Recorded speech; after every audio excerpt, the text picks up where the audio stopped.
Bonjour à tous. On commence cette revue de presse en France avec le journal L'Équipe qui pose la question du public dans les stades. Les événements sportifs pourront-ils bientôt rassembler plus de 5000 personnes, se demande le quotidien. C'est le conseil de défense qui tranchera, explique le média. En attendant, la prudence est de mise. Autre dossier du jour dans les pages du Canard, celui de Victor Osimhen, l'attaquant du LOSC a finalement choisi Naples, malgré l'intérêt de l'Inter et de Liverpool. L'opération pourrait être officialisée d'ici jeudi avec une visite médicale attendue dans les prochaines heures. Selon l'équipe, Lille en demanderait 81 millions d'euros, un montant record pour eux comme pour le club italien, et une affaire bientôt réglée. Justement, on part dans la presse transalpine avec l'Inter qui jouait hier, et les hommes de Conte se sont imposés 3-1 après avoir été menés 1-0 contre le Torino. Ce mardi, le Corriere dello Sport fait dans le jeu de mots et titre Antonio Conte.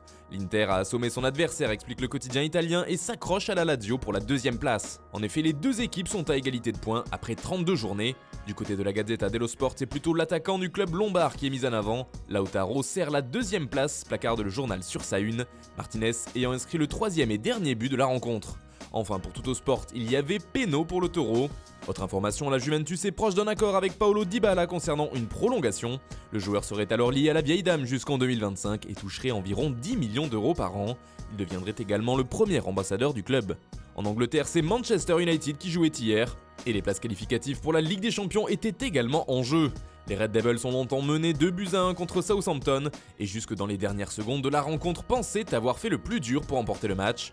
Rashford puis Martial ayant donné l'avantage à United, mais à la 96e minute, Michael Obafemi a arraché l'égalisation. Une énorme désillusion pour les Mancuniens comme le rapporte le Daily Star, car ils sont bloqués à 59 points, le même total que Leicester qui reste 4ème grâce à un meilleur goal average.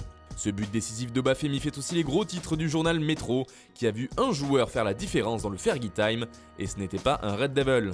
On reste en Angleterre et à Manchester avec le club voisin qui lui est empli de joie, car le tribunal arbitral du sport a rendu son verdict hier qui va contre la première sanction de l'UEFA, qui visait à exclure Manchester City pendant 2 ans des compétitions européennes. Et selon The Times, pour fêter cette décision, les Sky Blues devraient envoyer du lourd au prochain mercato. Le journal parle d'au moins 3 signatures souhaitées par le club mancunien. City va également proposer à Pep Guardiola de prolonger son contrat jusqu'en 2022, toujours d'après le quotidien anglais. Cela fait également les gros titres du Daily Express qui donne un chiffre pour le prochain mercato, une sacrée enveloppe pour City qui pourrait dépenser 150 millions de livres, soit plus de 165 millions d'euros. Un montant qui devrait permettre de se renforcer en signant par exemple David Alaba, l'une des cibles prioritaires du club anglais. En Espagne maintenant, le Real jouait hier du côté de Grenade et les Merengues se sont imposés en Andalousie grâce aux Français. En effet, c'est Ferland Mendy qui ouvrait le score à la 10e minute, suivi de près par Karim Benzema qui doublait la mise. Victoire finale 2-1 et les hommes de Zinedine Zidane ont ainsi repris 4 points d'avance sur le Barça à 2 journées de la fin du championnat. Une belle marge et une 9e victoire de rang qui fait dire à Marca que le titre de champion est en vue. Même son de cloche en une du journal AS qui explique que la Casablanca n'est plus qu'à une petite victoire du sacre final. Enfin, on reste de l'autre côté des Pyrénées pour finir ce tour de la presse. Du côté de Barcelone, on parle plutôt mercato avec le dossier Lautaro Martinez. Il est désormais trop tard pour le Barça pour lever la clause libératoire de 111 millions d'euros. Mais le club catalan n'abandonne pas et a un plan selon Mundo Deportivo. L'Argentin est toujours l'objectif numéro 1 pour cet été, mais il faudra vendre avant de pouvoir se l'offrir. Plusieurs joueurs blaugrana sont concernés, Todibo, Rafinha, Neto, Vagué, Rakitic, Vidal et même Umtiti dont nous parlerons plus en détail. Le Barça évalue le prix à 70 millions d'euros, auxquels s'ajoutent les 41 millions d'euros de Junior Firpo qui serait dans l'opération.